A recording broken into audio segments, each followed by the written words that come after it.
आज question number 36 से करना है। क्वेश्चन है what is subsidy. NOTA subsidy का मतलब होता है, कई बार गवर्नमेंट है ना परचेजर्स को या सेलर्स को एज हेल्प कुछ कैश दे देती है।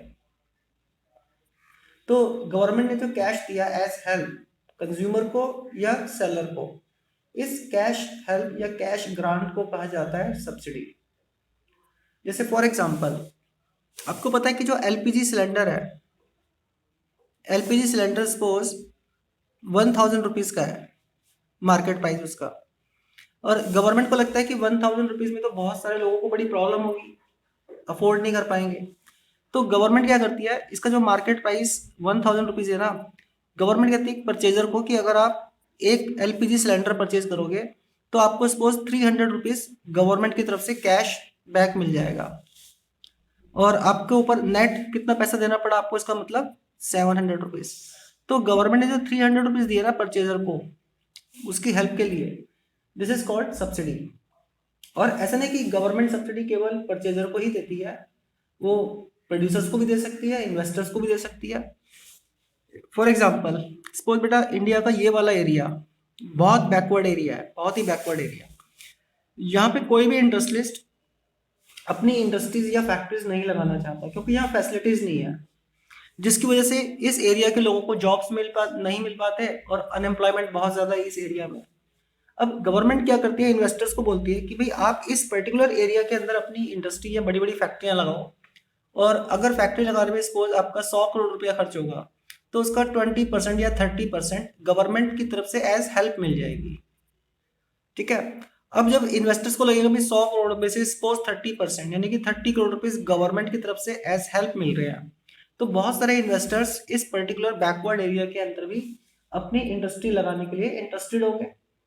ठीक है, जिससे कि इस एरिया के अंदर भी ग्रोथ होनी शुरू हो जाएगी और यहाँ के लोगों को भी एम्प्लॉयमेंट मिलेगा। समझ गए। तो सब्सिडी गवर्नमेंट ने किसको दी, एक तो परचेजर को दी, दूसरी इन्वेस्टर्स को दी।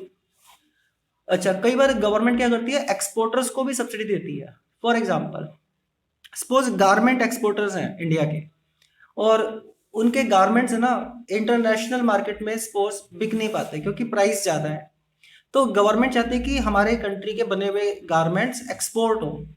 तो गवर्नमेंट एक्सपोर्टर्स को बोलेगी कि भाई अगर सपोज आपका एक गारमेंट 100 रुपीज़ में बेचना चाहते हो और 100 में वो इंटरनेशनल मार्केट में सेल हो नहीं रहा, तो गवर्नमेंट बोलेगी चलो आप 60 रुपीज़ में सेल कर दो, आपको जो 40 रुपीज़ कम मिले ना वो गवर्नमेंट दे देगी एक्सपोर्टर्स को।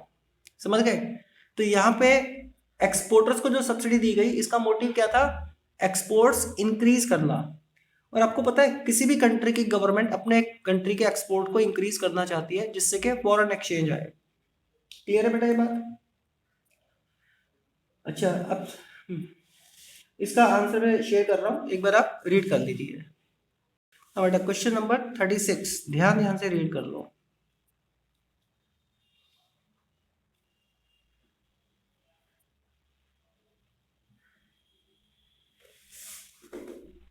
और 37 भी रीड कर लो, सब्सिडी देने के रीजंस क्या होते हैं, हमने अभी समझ ही लिया उसको।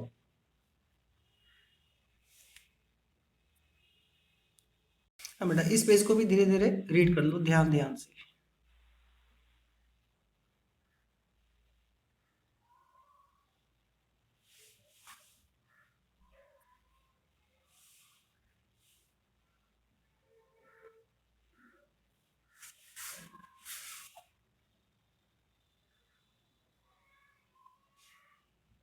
Question number 38, what do you mean by term net indirect tax. Net indirect tax का मतलब होता है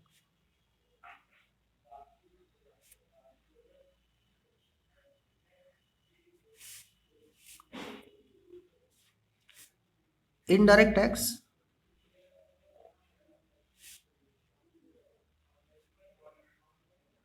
माइनस सब्सिडी। जैसे फॉर एग्जांपल गवर्नमेंट ने इनडायरेक्ट टैक्स इम्पोज किया 100 रुपीज़, और सब्सिडी दी गवर्नमेंट ने सपोज 30 रुपीज़ की। यानी कि 100 रुपीज़ गवर्नमेंट ने टैक्स हमसे लिया और 30 रुपीज़ हमें एज कैशबैक वापस कर दिया, यानी कि सब्सिडी दे दी। तो नेट इनडायरेक्ट टैक्स कितना लिया गवर्नमेंट ने हमसे? 70 रुपीज़। क्लियर है बेटा? क्वेश्चन नंबर 39 कर रहे हैं, थोड़ा कंफ्यूजिंग क्वेश्चन है, बहुत ध्यान ध्यान से समझना है। अब क्वेश्चन नोट कर लो।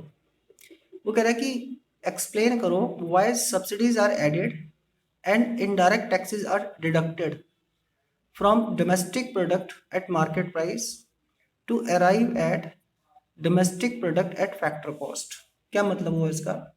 ध्यान ध्यान से समझना है। देखो बेटा, बहुत ध्यान से समझना। सपोज ये इंडिया है और इसकी ये डोमेस्टिक टेरिटरी है। अब इस डोमेस्टिक टेरिटरी के अंदर पूरे साल भर में हजारों तरह के गुड्स एंड सर्विसेज का प्रोडक्शन हुआ होगा ना। अब जितने भी गुड्स एंड सर्विसेज का प्रोडक्शन हुआ पूरे साल में कंट्री के डोमेस्टिक टेरिटरी के अंदर, इसको कहा जाता है domestic product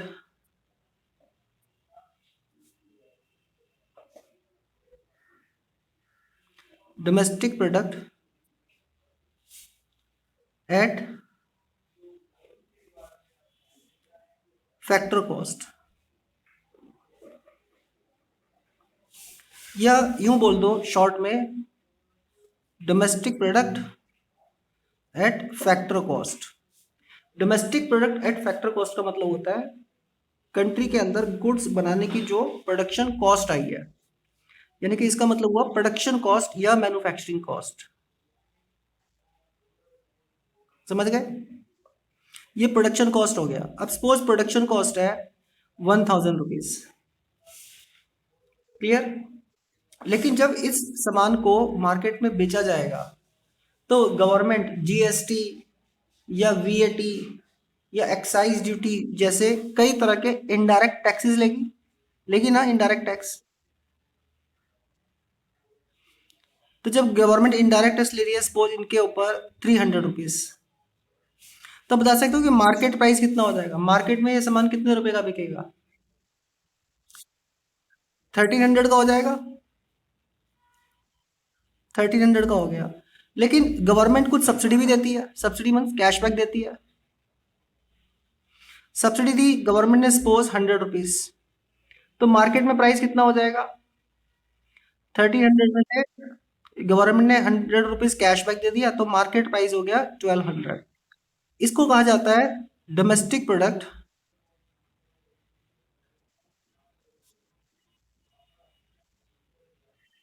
at market price.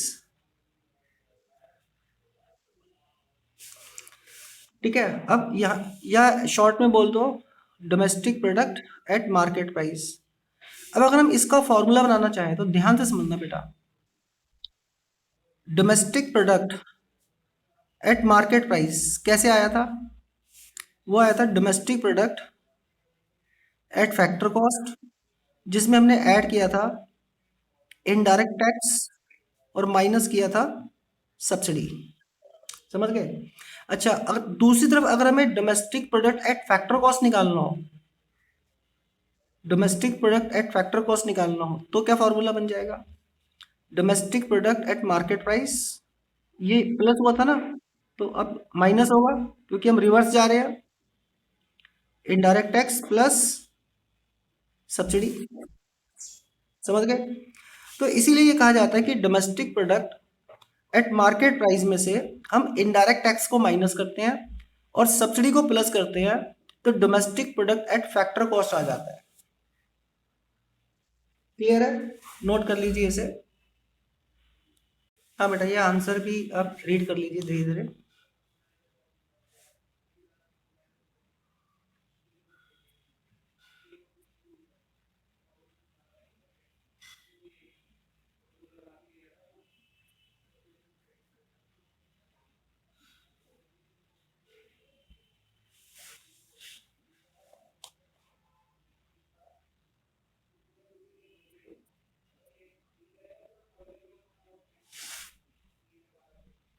हाँ जी, ये भी रीड कर लीजिए आंसर।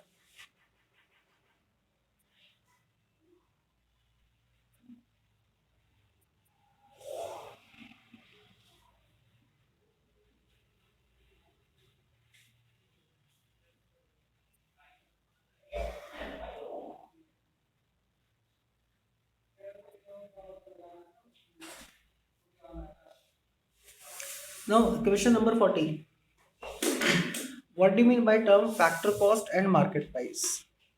बेटा फैक्टर कॉस्ट का मतलब होता है एक कंट्री में जितने भी गुड्स एंड सर्विसेज प्रोड्यूस होते हैं, हजारों तरह के होते हैं ना, उनकी वैल्यू को दो तरीके से एस्टिमेट करते हैं, एक फैक्टर कॉस्ट पे और दूसरा मार्केट प्राइस पे।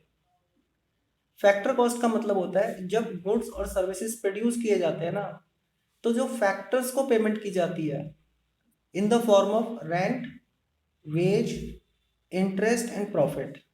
ठीक है, कौन से? Rent, wage, interest and profit, ये फैक्टर्स को जो पेमेंट की जाती है फर्म के द्वारा, ये फैक्टर्स के लिए इनकम होती है और इसी को कहा जाता है फैक्टर कॉस्ट।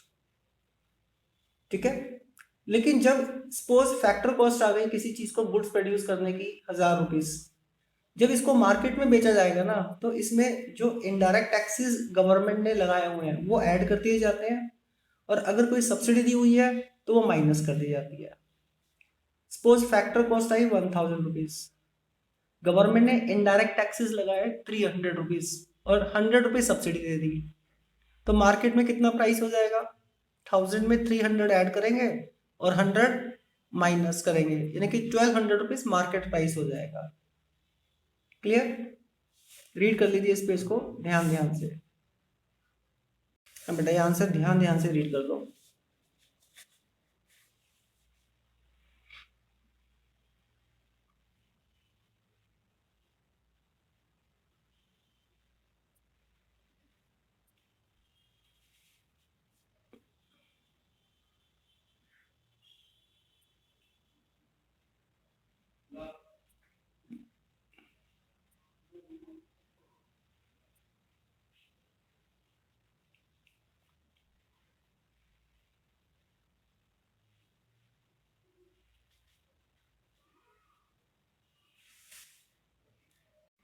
नेक्स्ट क्वेश्चन है हमारा, व्हाट इज NFIA। ये NFIA का मतलब होता है बेटा net factor income from abroad.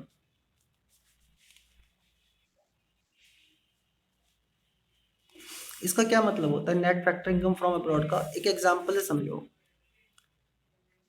Suppose ये बेटा कंट्री है इंडिया, और ये रेस्ट ऑफ द वर्ल्ड है।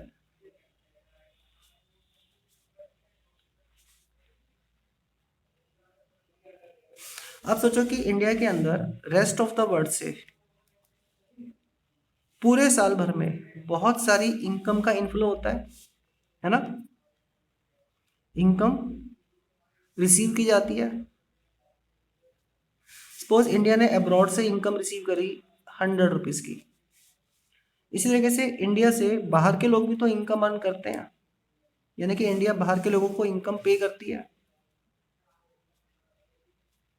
तो इनकम पे कर दी सपोज 70 रुपीज, तो बता सकते हो नेट इनकम कितनी हुई हमें अब्रॉड से। अगर हमें अब्रॉड से 100 रुपीज मिले हैं और 70 रुपीज हमारे चले गए, तो नेट में कितनी इनकम हुई अब्रॉड से? भाई 30 रुपीज की। समझ गए ना? तो इसका मतलब हुआ कि net factor income from abroad का मतलब है factor income from abroad minus factor income to abroad. इस एग्जाम्पल के accordingly factor income from abroad कितना है, मतलब हमारे पास कितने पैसे आए 100 रुपीज, और कितने पैसे चले गए हमारे यहाँ से 70 रुपीज। तो net factor income from abroad कितना आ गया? +30 रुपीज। क्लियर है? अच्छा एक बात और, net factor income from abroad क्या ऑलवेज पॉजिटिव ही होगा? बेटा ध्यान रखना है, net factor income from abroad positive होगा इफ इनकम फ्रॉम अब्रॉड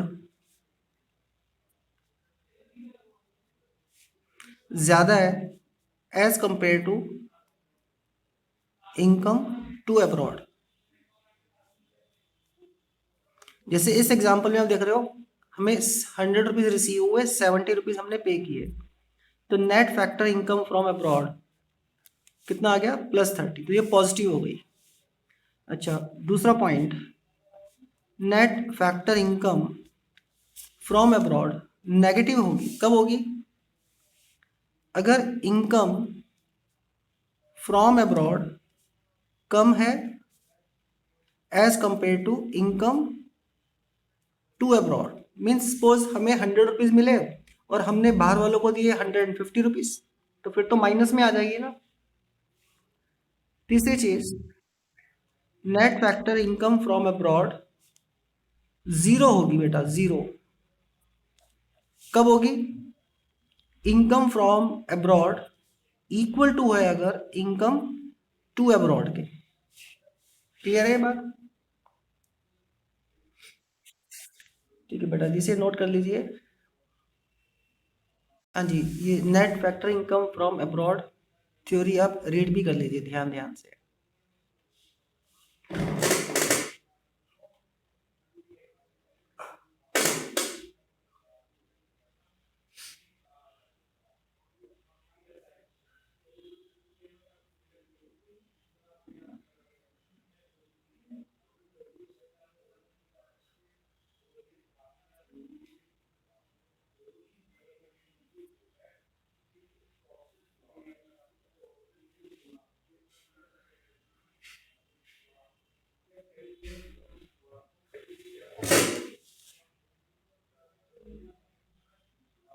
अच्छा बेटा, net factor income from abroad means जो हम अब्रॉड से इनकम अर्न करते हैं, मेनली 3 तरीके से अर्न कर सकते हैं। एक तो हम बाहर जाके जॉब करें किसी कंपनी में, यानी कि कंपेंसेशन ऑफ एम्प्लॉइज। दूसरा तरीका होता है बाहर इनकम अर्न करने का, कि हम बाहर प्रॉपर्टी परचेज कर लें और उसे रेंट पे दे दें, या बाहर के बैंकों में हम पैसे डिपॉजिट कर दें और उस पर इंटरेस्ट अर्न करें, या बाहर की कंपनियों में हम शेयर्स खरीद लें और उस पर डिविडेंड अर्न करें। ठीक है, जिसे कहा जाता है ऑपरेटिंग सरप्लस फ्रॉम प्रॉपर्टी। और बाहर इनकम अर्न करने का तीसरा तरीका होता है, हम कोई कंपनी खोल लें अपनी और कंपनी की एक ब्रांच अब्रॉड बना दें, तो हमारी जो अब्रॉड वाली ब्रांच है वो इनकम अर्न करेगी, जिसे कहा जाता है रिटेन अर्निंग ऑफ कंपनीज। 3 तरीके से अर्निंग की जाती है बाहर इनकम। इसी तरीके से बाहर वाले भी हमारी कंट्री में इनकम 3 तरीके से अर्न करेंगे। तो उनका जो डिफरेंस होगा तीनों का, उनको हम ऐड कर देंगे तो भी क्या आ जाएगा, net factor income from abroad. हम बेटा रीड कर लो ये पेज भी।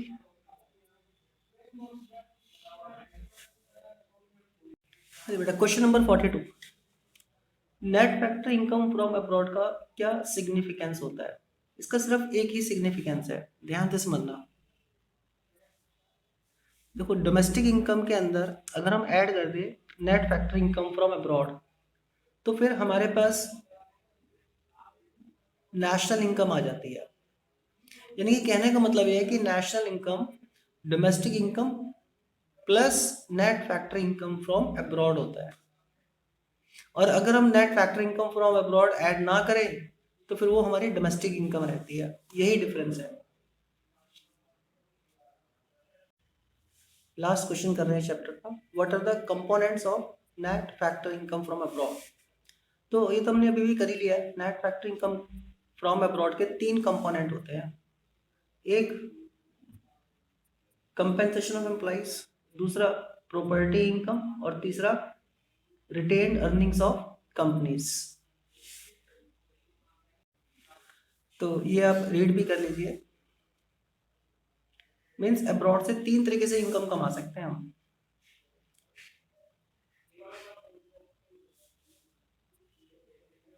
ध्यान ध्यान से रीड करना है।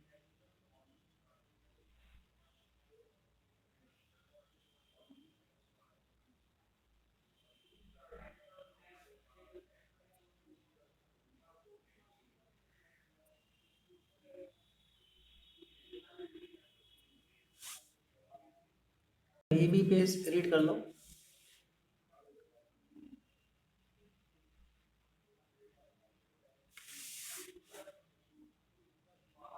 और ये चैप्टर हमारा फिनिश हो गया।